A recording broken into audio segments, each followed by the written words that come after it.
cross-knife to the trenches now, where our newest correspondent, Penelope Cole, is trying to go over the top of the paywall and uncover what lies behind Operation Protect George Pell.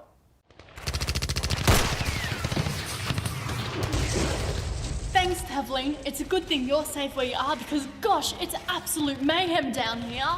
I'm currently hunkered down in my basement. Thank God isolation's made that one a bit easier.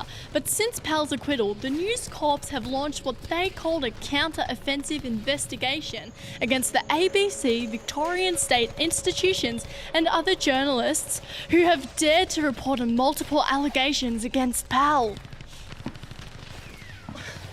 The News Corps is shelling the ABC, accusing it of conducting a witch hunt and campaign to paint Pell as a predatory monster.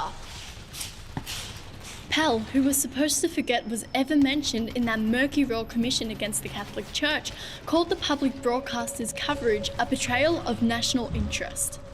This is serious stuff, but what makes this worse, Tavleen, is that according to Pell in his interview with long-standing ally, a man who obviously has only perfectly legitimate concerns about the number of Jews in Caulfield, Major Bolt, the ABC is partly funded by Catholic taxes. It's unclear at this stage if this is a shock and awe tactic because the Catholic Church does not pay tax, or if Pell is suggesting that Catholics should have influence over the media. But either way, it leaves many of their more progressive opponents in the cultural Marxist, lying fake news media scratching their heads. There are also reports of friendly fire by the Herald Sun when it published a report about Australia's unjust legal system right next to fresh allegations against Pell. It didn't take long for that strike to be buried under the day's news. Being a lefty state, Victoria's police and judges of its Court of Appeal were not immune to attack either.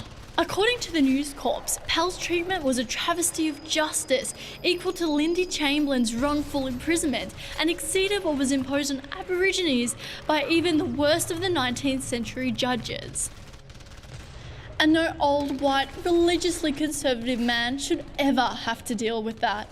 In Pell's view, by securing gay marriage, the leftist Marxists have obliterated traditional family values and shaken our legal foundations to the core.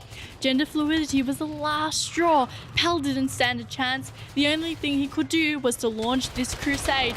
Back to you, Tavleen.